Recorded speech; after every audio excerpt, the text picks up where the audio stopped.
नमस्कार प्रेक्षकांनो, तू ही रे माझा मित्रच्या आजच्या भागात आपल्याला एक मोठा ट्विस्ट पाहायला मिळणार आहे. ईश्वरी जेव्हा एका खोलीत पोहोचते तेव्हा ती पाहते की एक व्यक्ती शलाकाचा गळा दाबण्याचा प्रयत्न करत आहे. ईश्वरी घाबरत नाही आणि धावत जाऊन त्या व्यक्तीला थांबवण्याचा प्रयत्न करते. पण त्या व्यक्तीला आपल्या ओळखीचं रहस्य उघडू द्यायचं नसतं. म्हणून तो पटकन चेहऱ्यावर मास्क घालतो आणि ईश्वरीला जोरात धक्का मारून पळून जातो. ईश्वरी थोडे त्याच्या मागे धावत जाते पण लगेचच सावरते आणि शलाकाकडे धावते. शलाका अत्यंत घाबरलेली असते. ती थरथरत सांगते, तो इथे आला होता मला संपवायला. ईश्वरी विचारते, पण त्याला कसं कळलं की तुम्ही इथे आहात? शलाका भीतीने सांगते, त्याने आधीच मला धमकी दिली होती. तो काहीही करू शकतो. ईश्वरी तिला धीर देत म्हणते, शलाकाताई तू घाबरू नकोस.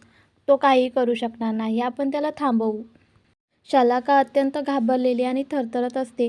ती ईश्वरीला सांगते, तो खूपच धोकादायक आहे. त्याने आधीही मला त्रास दिला आहे. त्याच्या मारहाणीच्या खुणा अजूनही माझ्या अंगावर आहेत. त्याने मला चटके दिले, मारहाण केली आणि आता तो मला संपवायला आला होता. हे ऐकून ईश्वरीला धक्का बसतो. ती शलाकाला जवळ घेत तिला सावरते आणि धीर देते. शलाकाताई तुम्ही आता इथे थांबू नका. आपण तुम्हाला एका सुरक्षित ठिकाणी घेऊन जाऊ. तो काहीही करणार नाही. मी आहे तुमच्यासोबत. ईश्वरीने आता शलाकाची जबाबदारी घेतलेली असते. तिच्या सुरक्षिततेसाठी ती कुठलाही धोका पत्करायला तयार असते. पुढे काय होईल? राजेश्वर परत येईल का? ईश्वरी शलाकाला वाचवू शकेल का? असे प्रश्न सर्वांनाच पडलेला आहे. घरातील सगळे जेवायला बसलेले असतात पण अंजली मात्र बाजूला उभी राहते. आई तिच्याकडे बघून म्हणते, अंजली काय गं बाळा, बस ना जेवायला आमच्यासोबत. त्यावर अंजली हसत म्हणते, नाही गं आई, मला अजिबात भूक नाही आहे. आज गणपती बाप्पाच्या आगमनासाठी ऑफिसमध्ये जबरदस्त डेकोरेशन केलं. त्या आनंदातच माझं पोट भरलं. अर्णव हसत म्हणतो, पण उद्या ऑफिसमध्ये बाप्पा येणारच नाहीत. हे ऐकून काका थोडे आश्चर्यचकित होत म्हणतात, अरे अर्णव, असं का म्हणतोयस? अर्णव ठाम स्वरात उत्तर देतो, मी ठरवलंय, ऑफिसमध्ये गणपती बाप्पाचं आगमन होणार नाही आणि जे मी ठरवतो तेच होतं. मामा त्याला समजावत म्हणतात, अरे अर्णव, अंजली फक्त गंमत करत होती. तू प्रत्येक गोष्ट एवढी सिरियसली घेतोस? आकाश त्याला समर्थन देत म्हणतो, ब्रो, फ्रँकली सांगायचं झालं तर अंजलीताई काहीही चुकीचं करत नाही आहे. तिने मनापासून सजावट केली आहे. आजीही त्याला पाठिंबा देत म्हणतात, हो ना, ह्याला ना प्रत्येक गोष्ट सिरियसली घ्यायची सवयच झाली. मामी अर्णवकडे बघत म्हणते, अर्णव, खरं सांगू का, तू जसा त्या मुलीला ओळखतोस तशीच मीही ओळखते. ती खूप आगाऊ आहे. अर्णव ठामपणे म्हणतो, काहीही झालं तरी उद्या ऑफिसमध्ये बाप्पा येणार नाहीत आणि मी हे चॅलेंज जिंकणारच. अंजली थोडी समजावत म्हणते, जाऊ देणार रे अर्णव, जर ती मनापासून बाप्पाला आणायचं म्हणते तर तू का अडवतोयस? मामी लगेचच अर्णवला समर्थन देत म्हणते, मला वाटतं अर्णवच जिंकणार. आकाश विचार करत म्हणतो, पण ब्रो, तुला काय प्रॉब्लेम आहे? जर बाप्पा आले तर काय बिघडलं? अर्णव रागाने उत्तर देतो, अजिबात नाही. ती हे चॅलेंज जिंकू शकत नाही, मीच जिंकणार. त्याच्या या ठाम उत्तरामुळे सगळे गप्प होतात. वातावरण अचानक गंभीर होतं आणि सीन संपतो. अर्णव अजूनही ईश्वरीच्या रागात असतो पण त्याचवेळी ईश्वरीची हिंमत बघण्यासारखी असते. ती पुन्हा एकदा अर्णवच्या घरी येते. दरवाजाजवळ उभी राहून ती नम्रतेने विचारते, येऊ का मी?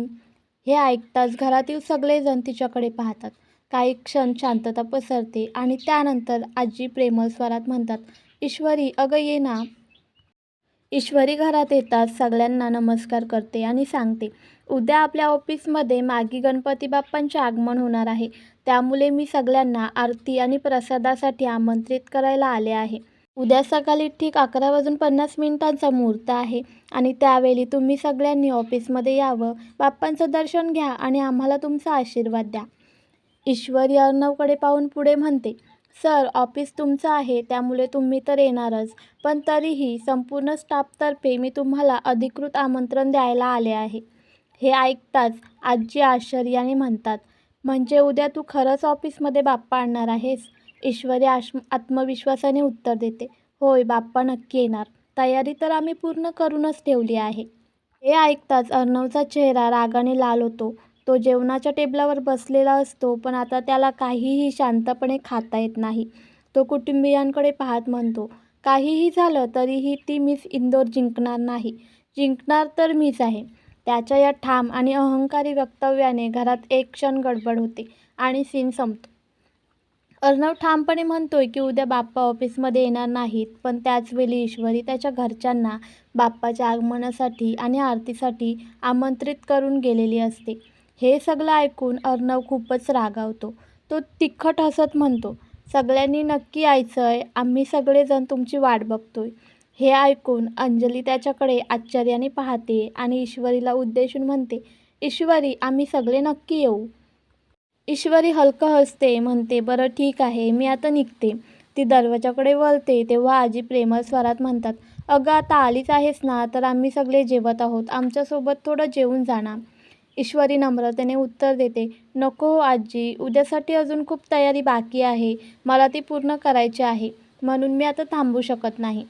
ईश्वरी दाराच्या दिशेने निघते तेव्हा अचानक अर्णव म्हणतो, मी सिंदोरी, थोडा वेळ थांबलीस तरी काही बिघडत नाही, आलाच आहेस तर जेवून जा.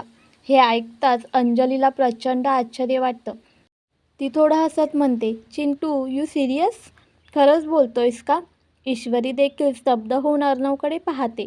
हा तोच अर्णव आहे का जो नेहमी तिच्याशी भांडायला तयार असतो आणि तोच अर्णव आता तिला थांबायला सांगतोय? ईश्वरी नकार देत म्हणते, नको सर, मला अजून खूप कामं आहेत, नंतर कधीतरी. पण अर्णव शांतपणे पुढे येऊन म्हणतो, अगं तुला माहिती आहे ना, आपल्या ऑफिसचं एक ट्रेडिशन आहे, जे लोक ऑफिस सोडतात ते शेवटच्या दिवशी आपल्याबरोबर लंच करतात आणि मग त्यांना सेंड ऑफ दिला जातो. तो हलकं हसत पुढे म्हणतो, तसंच आता मिस इंदोरीसुद्धा उद्या ऑफिस सोडून जाणार आहेत ना, त्यांचा शेवटचा दिवस आहे. पण ते लोक जे आपल्याबरोबर राहतात ते शेवटी लंच करूनच जातात. पण जर उद्या लंचच्या आधीच त्या ऑफिस सोडून जाणार असतील तर त्यांना आपल्याबरोबर लंच करता येणार नाही. म्हणूनच मी त्यांना आज रात्रीच्या डिनरसाठी थांबवतोय. बसा, डिनर करूनच जा. ईश्वरी शांतपणे अर्णवकडे पाहते. ती थोडं हसत म्हणते, सर, उद्याच कळेल की मी लंच न करता जाणार आहे की तुम्हीच बाप्पाच्या महाआरतीच्या प्रसादाच्या ताटावर बसणार आहात. ते उद्या स्पष्ट होईल. कळलं ना सर? त्यामुळे तुम्ही माझी काळजी करू नका. मी कशी आणि केव्हा जाणार आहे ते उद्या समजेलच. ईश्वरी ठामपणे म्हणते, तुम्ही आता काळजी करा की तुम्ही गणपती बाप्पांच्या आगमनाला कसं थांबवणार. बाप्पा तर नक्कीच ऑफिसमध्ये येणार, मला पूर्ण खात्री आहे. हे ऐकताच अर्णवचा चेहरा ताठर होतो. तो रागाने म्हणतो, हे कधीच शक्य नाही होणार. मी एकदा सांगितलं ना, माझ्याच मनाचं होणार. हे माझं ऑफिस आहे आणि तिथे काय होणार आणि काय नाही हे मी ठरवतो. ईश्वरी हलकं हसत त्याच्याकडे पाहते आणि म्हणते, बघूया उद्या कोणाच्या मनाचं होतंय. उद्या बाप्पा कुणाची इच्छा पूर्ण करतात तेच बघूया. मी हे चॅलेंज पूर्ण करते की तुम्ही हेही उद्याच कळेल. अर्णव आत्मविश्वासाने पुढे म्हणतो, चॅलेंज तर मीच जिंकणार. आता फक्त उद्याची तयारी करा. उद्या सकाळच्या मुहूर्तावर तुमची ऑफिसमधून रवानगी होणार आहे, त्यामुळे त्याची काळजी करा. ईश्वरी शांतपणे उत्तर देते, सर, आता काळजी मी नाही करणार, ती गणूबाप्पाने करायची. तेच ठरवतील की उद्या ते ऑफिसमध्ये कसे आणि कुठल्या मार्गाने येतात. हे ऐकून अर्णव चिडतो आणि म्हणतो, म्हणजे काळजीसुद्धा त्या बाप्पानेच करायची, तुम्ही नाही करणार? मामी कपालावर हात मारत म्हणते, अरे देवा, ही मुलगी थोडीशी वेडी झाली आहे असं वाटतंय. म्हणजे आता काळजीसुद्धा त्या गणूबाप्पालाच करायला सांगते. अर्णव हसत मामीला म्हणतो, तुम्ही अगदी बरोबर बोलताय मामी, ही मुलगी खरंच वेडी झाली आहे. हिचं इलाज कळत नाहीये. ईश्वरी मात्र अजिबात विचलित होत नाही. ती आत्मविश्वासाने म्हणते, बरं ठीक आहे, मी निघते. उद्या सगळेजण ऑफिसमध्येच भेटूया. तेव्हाच कळेल की गणूबाप्पा ऑफिसमध्ये येण्यासाठी कोणता मार्ग शोधतात. पण एवढं मात्र नक्की, माझी इच्छा पूर्ण होणारच. ईश्वरी दरवाजाकडे वळते तेव्हा अंजली तिचा हात धरत म्हणते, अगं थांब ना थोडं, जेवूनच जा. पण ईश्वरी नकार देत म्हणते, नको, आता उद्या डायरेक्ट बाप्पाचा प्रसादच खाणार आहे, आज मी काहीही जेवणार नाही. ती मग अर्णवकडे एक नजर टाकते, जणू काही त्याला एक सणसणीत इशाराच देते आणि कोणालाही काही बोलायची संधी न देता सरळ तिथून निघून जाते.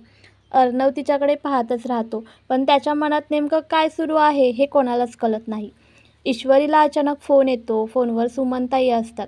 ती हतबलतेने विचारते, सुमनताई, कुठे तुम्ही शलाकाताईची सोय केली आहे का? सुमनताई आश्वस्त स्वरात उत्तर देतात, माझ्या मावस बहिणीच्या घरी काही दिवसांची सोय केली आहे, पण तिचा नवरा तिथे पोहोचणार नाही ना. ईश्वरी निर्धाराने म्हणते, नाही नाही, आणि हे कोणालाही कळता कामा नये. हे फक्त आपल्या दोघींमध्येच माहीत असलं पाहिजे.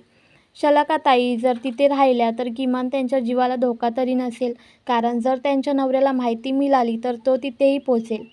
ती थोडं थांबते आणि चिंतेने पुढे म्हणते, त्याला हे कसं कळलं की शलाकाताई आपल्या ऑफिसच्या कॅन्टीनमध्ये काम करत होत्या आणि तो इतक्या सहज इथे कसा पोहोचला? त्याने थेट त्यांच्यावर हल्ला केला. अक्षरशः गळा दाबून मारण्याचा प्रयत्न केला. तो माणूस खूपच क्रूर आहे. ईश्वरीला त्या घटनेचे एक एक क्षण स्पष्ट आठवत होते. शलाकाताईच्या डोळ्यांतील भीती, त्या माणसाची निर्दयता, सगळं आठवलं की ती स्वतः हादरून जाते. शलाकाताई इतक्या घाबरल्या होत्या की त्या अजूनही त्या धक्क्यातून बाहेर पडू शकलेल्या नाहीत. त्यांना सावरायला वेळ लागणार आहे. सुमनताई समजूतदारपणे म्हणते, हो, म्हणूनच मी त्यांची नीट सोय केली आहे. तो राकेश त्यांचा ठाव ठिकाणं कधीही शोधू शकणार नाही. ईश्वरीने हुशारीने शलाकाताईसाठी अशी सुरक्षित जागा शोधली होती जिथे कोणी त्यांचा शोधच घेऊ शकणार नव्हतं. तिने सुमनताईंना शांतपणे सांगितलं होतं, कृपया याची कुणालाही माहिती लागू देऊ नका. आपण कुठलीही रिस्क घेऊ शकत नाही. शेवटी ईश्वरी गंभीरपणे म्हणते, सुमनताई, उद्या लवकर पोहोचा. आपल्याला गणपती बाप्पाच्या आगमनाची तयारी करायची आहे. सुमनताईही निर्धारितपणे उत्तर देतात, हो, मी अगदी वेळेवर पोहोचेन. फोन ठेवल्यावर ईश्वरीला तिच्या डोळ्यांसमोर शलाकाताईच्या जीव घेण्याप्रसंगाच्या आठवणी पुन्हा उमटू लागतात. एका कामाच्या ठिकाणी एका स्त्रीवर असा अमानुष हल्ला होऊ शकतो याची तिला कल्पनाही नव्हती. हे किती भयंकर आहे, ती स्वतःशीच पुटपुटते. त्या घटनेचा विचार करताच तिच्या अंगावर काटा येतो. ती पहिल्यांदाच असं काही बघत होती. एका पुरुषाने ऑफिसमध्ये येऊन निर्ढावलेपणाने एका स्त्रीचा जीव घेण्याचा प्रयत्न करताना. ती अजूनही हादरलेली असते. पण आता तिला एकच गोष्ट माहीत होती, ती शलाकाताईचे संरक्षण करणारच. ईश्वरी जात असतानाच राकेश तिला अचानक अडवतो. ईश्वरीजी, निघताय का? ईश्वरी त्याच्याकडे पाहून थोडी सावधपणे म्हणते, राकेशजी, तुम्ही इथे? राकेश नकली हसू देत म्हणतो, हो, उद्या गणपती बाप्पाचं आगमन आहे ना, म्हणून दुर्वा आणि फुलं घ्यायला बाहेर पडलो होतो. पण तुम्ही इतक्या उशिरा इथे काय करताय? ईश्वरी अजूनही त्याच्याकडे संशयाने पाहत असते आणि मग जरा गंभीर होत म्हणते, अहो राकेशजी, काय सांगू तुम्हाला? तुम्हाला माहिती आहे का, तो शलाकाचा नवरा म्हणजेच अक्षरशः गुंड आहे. तो कामाच्या ठिकाणी येऊन शलाकाचा गळा दाबून मारण्याचा प्रयत्न करत होता. बरं झालं मी योग्य वेळी पोहोचले, नाहीतर मोठा अनर्थ घडला असता. हे ऐकताच राकेशच्या चेहऱ्यावर एक क्षणासाठी गोंधळ उभा राहतो, पण तो लगेच सावरतो आणि म्हणतो, अहो, हे तर भयंकर आहे. हे माणूस खरंच किती वाईट आहे. ईश्वरी त्याला थोडा वेळ निरीक्षण करत राहते आणि मग पुढे म्हणते, राकेशजी, तुम्ही काहीही करा, पण त्याला लवकरात लवकर शिक्षा झाली पाहिजे. काहीतरी बंदोबस्त करा. राकेश गडबडून म्हणतो, हो, ते तर करतोयच ना मी. पण ईश्वरीजी, मला एक गोष्ट कळत नाही. शलाका आमच्या ऑफिसच्या कॅन्टीनमध्ये काम करते हे फक्त 3 लोकांनाच माहीत होतं. मी, तुम्ही आणि शलाका. मग तिच्या नवऱ्याला कसं काय कळलं? ईश्वरी आता आणखीन सावध होते आणि म्हणते, हो ना, हा प्रश्न मलाही पडला आहे. ही माहिती बाहेर कशी गेली? राकेश लगेच बचावात्मक सुरात म्हणतो, अहो ईश्वरीजी, मी कुणाला सांगायला जाणार? मी तर दिवसभर माझ्या केसेस आणि कामात व्यस्त होतो. मी हे कसं कुणाला सांगू? ईश्वरी त्याच्याकडे विचारमग्न नजरेने पाहते आणि म्हणते, तेही बरोबर आहे. राकेश लगेच उत्तर तयार करत म्हणतो, माझ्या मते तो शलाकाचा नवरा आधीपासूनच तिच्यावर नजर ठेवून असेल आणि कदाचित जेव्हा तुम्ही तिला नोकरी दिलीत तेव्हा तो तिचा पाठलाग करत असेल आणि त्याने बघितलं असेल की ती कुठे जाते. ईश्वरी विचार करत म्हणते, हो, कदाचित तुम्ही बरोबर बोलताय. राकेश लगेच पुढे विचारतो, मग आता तुम्ही काय करायचं ठरवलंय? कुठे आहे शलाका? ईश्वरी लगेच सावध होते. ती राकेशच्या चेहऱ्यावरचे भाव तपासत असते, पण ती स्वतःला सावरत म्हणते, राकेशजी, तिचा नवरा खूपच नालायक माणूस आहे. कसाबसा मी बिचारीचा जीव वाचवलाय.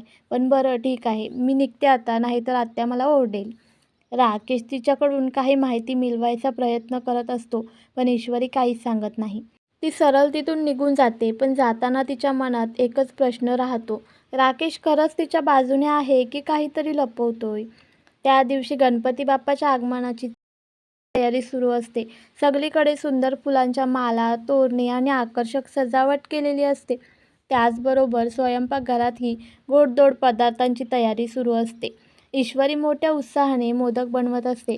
तिच्या हातांनी एक एक मोदक अत्यंत सुबक आणि सुंदर बनत असतो. ती आनंदाने म्हणते, अगं वाह ताई, बघ ना, किती छान पाकळ्या मोडल्या आहेत. मी हे बघ मोदक किती सुंदर दिसत आहेत. ते पाहून तिची बहीण नम्रता प्रेमाने हसत म्हणते, इशू खरंच ग किती सुंदर मोदक बनवले आहेस. आई नेहमी म्हणायची की नमू तू सगळं छान करतेस पण ईश्वरीसारखे मोदक तुला बनवता येत नाहीत. आता कळलं का आई असं का म्हणायची. तुझ्यासारख्या सुंदर पाकल्या मी मोडूच शकत नाही. ईश्वरी हसून उत्तर देते, असं काही नाही ग ताई. मला वाटतं गणपती बाप्पाच माझ्या हातून हे मोदक बनवून घेतो म्हणूनच ते इतके छान दिसतात. नम्रता म्हणते, हे मात्र खरं आहे. सगळ्यांना हे मोदक नक्कीच खूप आवडतील. ईश्वरी पुढे म्हणते, ताई मी तर आता ऑफिसला जाते पण तू आली असतीस तर बरं झालं असतं. त्यानिमित्ताने तू माझं ऑफिस तरी बघशील. आत्याला पटव ना, थोड्या वेळासाठी तरी ये ना.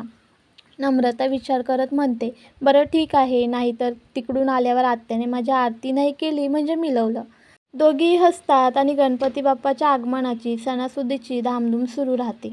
ईश्वरी घाईघाईने ऑफिसला जायला निघते. तितक्यात तिची बहीण नम्रता तिला थांबवते आणि म्हणते, इशू जरा थांब गं, तू घाईघाईत आहेस. पण हे बघ जे काही मोदक बनवलेस ना ते सगळ्यांना खूप आवडणार आहेत. बाप्पांची आरती झाल्यावर व्यवस्थित सगळ्यांना वाटायचं हं.